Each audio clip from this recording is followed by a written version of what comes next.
Halo, selamat datang kembali di Aku Aktor. Bagaimana kabarnya teman-teman? Semoga sehat selalu. Eh, Bagaimana puasanya? Semoga masih lancar dan belum bolong ya. Seperti biasa, kita mencoba untuk explore sedikit. Biasanya kita ada di sofa merah, sekarang kita coba explore. Kita berada di balik tirai. Eh, di podcast kali ini, jelek banget bridging gua anjing. Oke. Oke. Kemarin kita udah sempat ngebahas soal oke lah, sebelum kita ngebahas soal apapun yang mau kita bahas di video ini, which menurutku penting, seperti biasa, ada program aku aktor rutin yang teman-teman bisa ikuti setiap hari Minggu jam 4 sampai jam 6 sore. Bahkan juga ketika sedang puasa, kami juga masih ada programnya. Jadi silakan dipantengin storynya Aku Aktor karena di situ informasi lengkapnya. Dan kita akan langsung masuk ke pembahasan ya. Gue nggak tahu gimana cara bridgingnya ya. Tapi kita sat-sat aja deh. Em, kita mau ngebahas soal gini. Sebelum ini premis utamanya, anjay. Teman-teman pernah nggak ketika diminta untuk memainkan karakter, diminta untuk menggunakan emosi teman-teman sendiri, atau diminta untuk menggunakan ingatan personal teman-teman sendiri? Misalnya kamu disuruh nangis, terus kamu untuk nangis kamu diminta untuk mengingat peristiwa paling sedih di hidupmu gitu, sehingga agar keluar air mata. Pernah nggak diminta kayak gitu? Eh, Sepertinya sampai sekarang praktek itu masih dilakukan ya. Apakah praktek itu salah? Kita akan bahas di sini. Karena ada satu, jadi gua mau ngebahas soal apa yang dibilang di bukunya The Actor's Mirror, yang nulis itu ada di sini ya. Kalau kemarin kan kita ngebahas soal The Actor and the Target, Declan Donnellan. Sekarang kita ngebahas The Actor's Mirror yang nulis Adam Smith kalau nggak salah.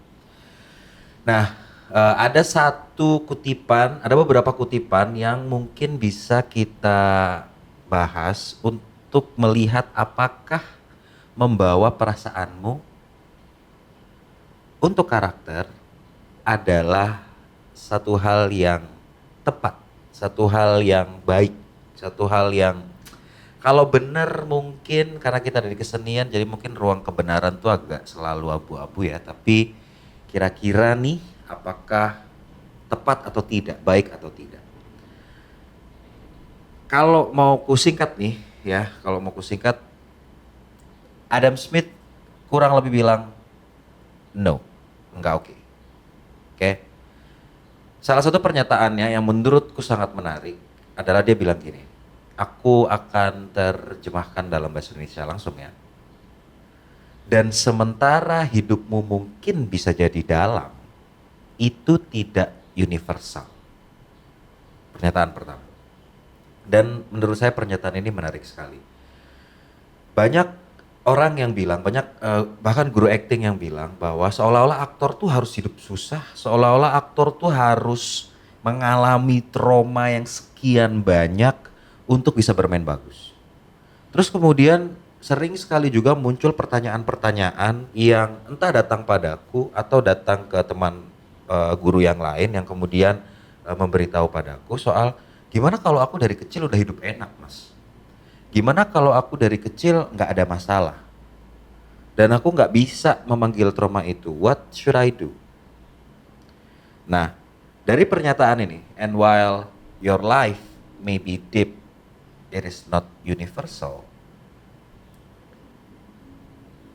Ini jelas sekali bahwa perasaan lu mungkin bisa jadi dalam, trauma lu mungkin bisa jadi dalam, tapi nggak semua orang merasakan hal yang sama denganmu. Apalagi kalau kita udah ngomongin soal perasaan ya, kayaknya perasaan adalah satu objek di dunia ini yang paling subjektif. Perasaan tuh sesuatu yang hampir tidak bisa misalnya gini, misalnya kita ngomongin soal sedih. Sedih tiap orang tuh udah pasti beda-beda. Ada orang yang sedih karena orang tuanya meninggal, banyak mungkin. Tapi apakah itu universal? Ada orang-orang yang juga justru senang ketika orang tuanya meninggal. Entah apapun yang terjadi padanya. Dan apakah itu buruk? Tidak selalu, bisa jadi dia juga punya pemahaman bahwa kematian adalah pelengkap dari hidup orang tuaku misalnya. Dan apakah itu salah? Enggak, dalam perspektif dia benar. Dan eh, ketika Adam Smith bilang bahwa perasaan lu mungkin bisa jadi dalam tapi nggak universal, itu tuh ketika aku baca ada benarnya. Karena lu nggak bisa, misalnya gini, misalnya lu memainkan seorang anak yang eh, tidak punya hubungan baik dengan bapaknya, di mendapatkan kekerasan lah sama bapaknya, dan kamu ngerasa kamu juga mendapatkan itu, atau bukan merasa lagi, kamu memang mendapatkannya dari bapakmu misalnya. Apakah perasaannya sama? Dalam pernyataan ini, enggak.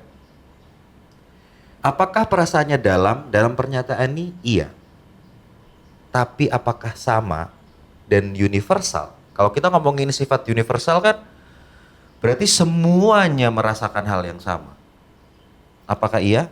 Nyatanya mau tidak mau harus diakui tidak. Bahkan ketika pukulannya sama, bahkan ketika kekerasannya sama. Kenapa bisa begitu? Karena ini dari yang aku pelajari di psikologi. Manusia tuh nggak ngambil informasi dari satu aspek doang, enggak. Dia ngambil informasi dari banyak sekali aspek yang kemudian dirangkum sama otaknya, lalu disimpulkan ke dalam satu atau dua perasaan tertentu atau lebih. So, ketika kalian bertanya apakah aku harus membawa perasaanku ketika aku memainkan karakternya, untuk sementara ini jawaban Adam Smith adalah perasaan lu bisa jadi dalam, men, tapi nggak universal. Dan di pernyataan berikutnya dia bilang bahwa ketika lu ngebawa perasaan lu, dia bilang gini, that's not art. Itu bukan kesenian. Itu adalah self reference.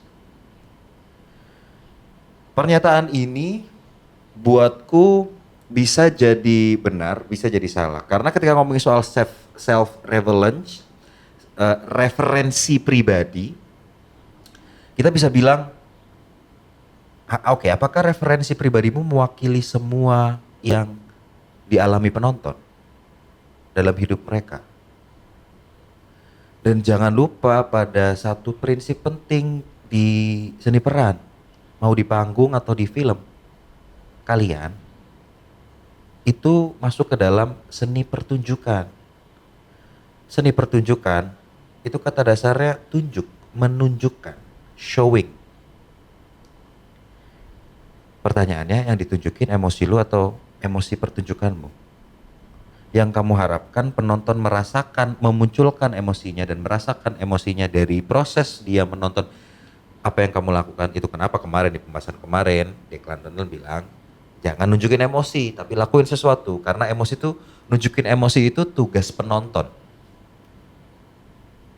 Dan ketika si Adam Smith bilang that's not art, that's self reverence, ya ada benarnya ketika kamu ngebawa perasaanmu, itu tuh referensi pribadi. Dan kalau udah sifatnya referensi pribadi, bukannya jadi sangat subjektif ya. Oke? Dan kalau sudah jadi sangat subjektif, gimana orang lain bisa merasakannya? Kalau dia dipaksa untuk hadir, untuk duduk di kursimu. Gimana?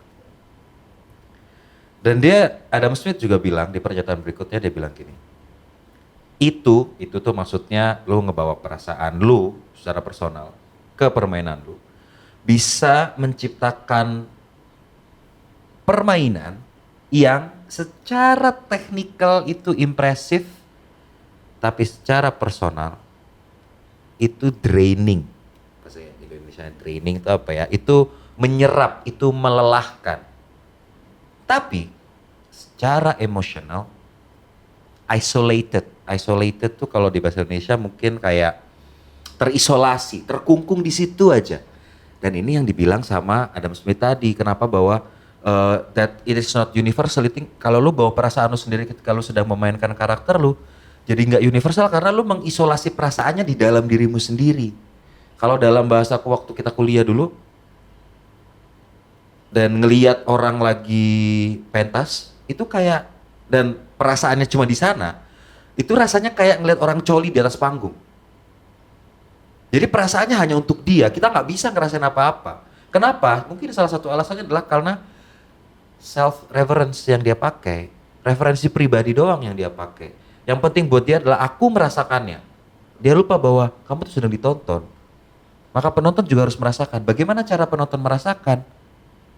Ya jangan self-reference, riset, observasi, teliti soal orang-orang yang seperti karaktermu sebanyak mungkin untuk kemudian kamu tahu bahwa oh kayaknya dari 10 orang yang kuteliti mungkin dia bisa mewakili sekian ratus orang. Setidaknya itu akan menjauhkanmu dari self reference.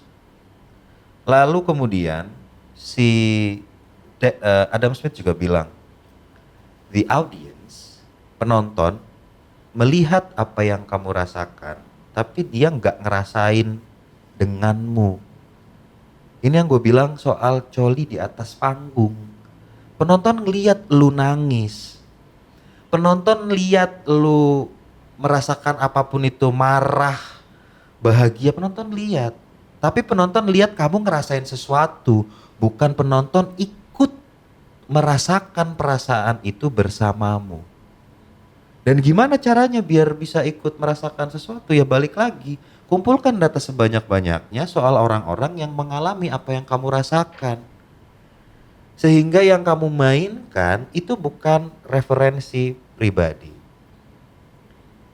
Adam Smith kemudian melanjutkan, dia bilang gini, penonton tidak tergerak oleh kesengsaraanmu. Mereka tergerak karena kamu telah menunjukkan sesuatu yang mereka nggak tahu, mereka tahu. Sadar nggak bahwa film atau panggung itu salah satu tujuannya adalah menyadarkan penonton. Itu kenapa kalau di teori seni pertunjukan ada namanya efek katarsis, efek mencerahkan, efek menyadarkan penonton bahwa hey, ada sesuatu di perasaanmu yang sebenarnya pernah kamu alami. Pernah nggak lu nonton film tertentu misalnya, let's say Esok Tanpa Ibu. Dan awalnya kamu ngerasa bahwa kamu nggak punya masalah sama bapakmu karena semuanya seperti baik-baik saja. Lalu ketika kamu selesai menonton film itu, kamu tiba-tiba jadi sadar bahwa, oh, damn, ternyata aku ada masalah ya sama bapakku ya, ada sesuatu ya yang harus diselesaikan ya. Itu tujuan dari seni pertunjukan. Salah satunya di antara sekian tujuan yang lain. Itu tujuan film.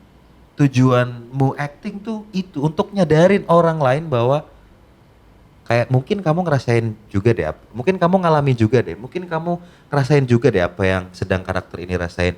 Itu karena untuk ada di titik itu, kamu harus mengajak penonton merasakan perasaannya bersamamu, bukan nunjukin perasaannya, bukan menunjukkan perasaanmu pada penonton. Dan gimana caranya? Lagi-lagi riset, udah berapa kali gua ngulang itu.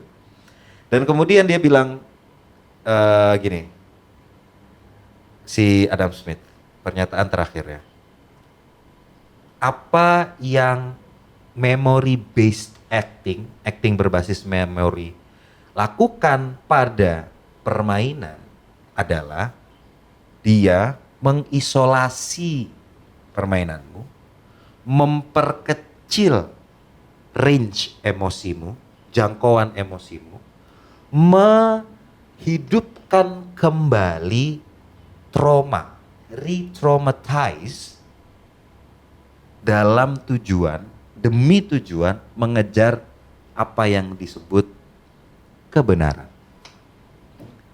Ketika lu menggunakan memory based acting, kalau istilahnya Adam Smith tuh acting yang bawa perasaanmu tuh memory based acting. Itu justru bukannya akan membuat lu bermain dengan range yang luas, Tapi justru sebaliknya, kamu jadi terisolasi, kamu jadi mengisolasi itu, mengungkung, mengurung perasaan-perasaan, mengurung apa yang seharusnya penonton ikut rasakan bersamamu. Dan memperkecil range emosimu. Itu kenapa saya secara personal kadang-kadang agak bosan ketika saya ngelihat aktor yang oke lah bisa nangis gitu ya. Tapi kenapa semua tangisannya sama? Kenapa saya tidak tergerak? Kenapa saya tidak tersentuh bahkan sedikit atas tangisan-tangisannya? Padahal dia nangis sampai yang senangis itu. Tapi kenapa nothing happened to me? Dan mungkin juga kalian ketika kalian sedang menonton. Karena itu yang terjadi. Terisolasi dan ketika lu terlalu sering lihat, misalnya salah satu contoh, ada satu aktris di luar negeri yang aku selalu bilang gini, lu kalau tonton dia di satu film aja, bagus dia, di satu film doang. Tapi kalau kamu sudah menontonnya di film-film dia berikutnya, jelek. Kenapa? Karena range emosinya di sana-sana aja. Dan salah satu alasan kenapa dia begitu, dan akhirnya tidak bisa menyentuh sama sekali. Dan salah satu alasan kenapa dia begitu, menurutku karena ya mungkin dia merasa bahwa perasaannya tuh mewakili penonton. Bukankah itu salah satu bentuk ego ya? Kamu ngerasa bahwa perasaan mewakili semua perasaan penonton. Dan Adam Smith juga bilang bahwa itu jadi memunculkan traumamu lagi. Nah ini persoalan paling penting dalam kenapa sebaiknya jangan membawa perasaanmu, sebaiknya carilah justru apa yang membedakanmu dengan karakternya, bukan cari yang sama. Cari yang sama tujuannya untuk menjaga itu biar nggak keluar, saya sepakat.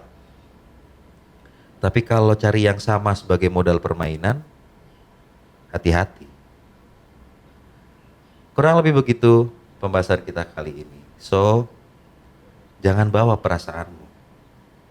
Teliti karakternya, pahami karakternya, mengerti karakternya, tunjukin perasaan karakternya, dan ajak penonton merasakan apa yang karakternya rasakan. Itu dulu untuk hari ini.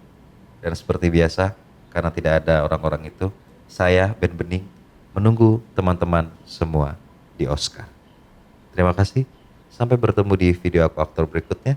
Kalau ada pertanyaan, silakan tulis di kolom komentar. Jangan lupa komen, like, share, and subscribe.